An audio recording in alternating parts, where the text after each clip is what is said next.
ખેડા જિલ્લામાં સ્થાનિક સ્વરાજની ચૂંટણી મામલે ભાજપની તૈયારીઓ હાથ ધરવામાં આવી છે। ભાજપ જિલ્લા પ્રમુખ અજય બ્રહ્મભટ્ટ સાથે ન્યૂઝ 18 ગુજરાતીએ ખાસ વાતચીત કરી। અજય બ્રહ્મભટ્ટે જણાવ્યું કે ગત ટર્મમાં 5 નગરપાલિકામાંથી 4 અને 2 તાલુકા પંચાયતમાંથી 1 તાલુકા પંચાયતમાં ભાજપ પાસે સત્તામાં નહોતી।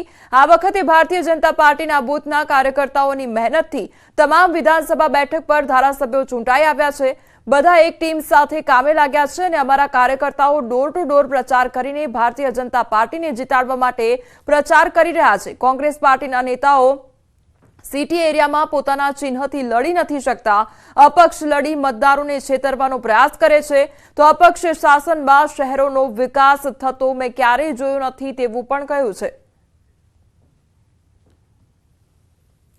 ખેડા જિલ્લામાં સ્થાનિક સ્વરાજની ચૂંટણીના મતદાનના હવે ગણતરીના દિવસો બાકી છે, ત્યારે ભાજપ દ્વારા કેવા પ્રકારની તૈયારી કરવામાં આવી છે તેને લઈને આપણી સાથે જિલ્લા ભાજપ પ્રમુખ જોડાયા છે। અજયભાઈ, ગત ટર્મની અંદર જે પ્રકારે 5માંથી 4 નગરપાલિકા અને 2 તાલુકા પંચાયતથી 1 તાલુકા પંચાયત ભાજપ પાસે નથી, આ વખતે કેવી રણનીતિ રહેશે, શું રહેશે? આ વખતે સૌથી પહેલા તો અમારા બૂથના કાર્યકર્તાઓ, પેજ સમિતિના કાર્યકર્તાઓ અને સંગઠનની તાકાતની સાથે સાથે ધારાસભ્યશ્રી 6 વિધાનસભામાં આપણા છે, સાંસદ અમારા છે, બધા એક ટીમ થઈને કામે લાગ્યા છે। અમે મુદ્દો બનાવ્યો છે કે સ્થાનિક સ્વરાજની ચૂંટણીમાં જે પણ બોડી બને એ એક પાર્ટીની હોય। 190 સીટમાંથી 5 નગરપાલિકા અને 2 તાલુકા પંચાયતમાં સંપૂર્ણ સીટો જો કોઈ પાર્ટી લડી રહી હોય તે માત્ર ભારતીય જનતા પાર્ટી છે। અજયભાઈ, ગત ટર્મની અંદર કોંગ્રેસ કોઈ જગ્યાએ લડી નથી, અપક્ષમાં નેતાઓ લડ્યા હતા, આ વખતે પણ કેટલાક નેતાઓ અપક્ષમાં લડી રહ્યા છે। શું આનાથી ભારતીય જનતા પાર્ટીને ક્યાંક નુકસાન થાય કે ભાઈ ફાયદો થાય, શું કહેવા માંગશો? નહીં, કોંગ્રેસ પાર્ટીને પોતાના પક્ષના ચિહ્નથી પરહેજ છે। એ શહેરી વિસ્તારમાં પોતાના ચિહ્ન પર ન લડાવી અને મતદારોને છેતરી રહ્યા છે।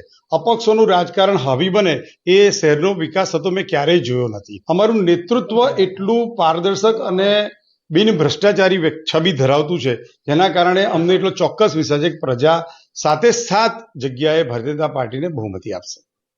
બિલકુલ ચોક્કસથી કહી શકાય કે આ વખતે ભાજપ દ્વારા બૂથ સુધીની તમામ તૈયારીઓ કરી દેવામાં છે અને બૂથ સુધીના કાર્યકર્તાઓને પણ ભાજપને જીતાડવા તેમને કામગીરી સોંપવાની છે। એટલે આ વખતે 5 નગરપાલિકા અને 2 તાલુકા પંચાયત ભાજપનો ભવ્ય વિજય થશે તો ખુદ જિલ્લા પ્રમુખ વિશ્વાસ વ્યક્ત કરી રહ્યા છે। ઉમંગ પટેલ, ન્યૂઝ 18 ગુજરાતી, નડિયાદ।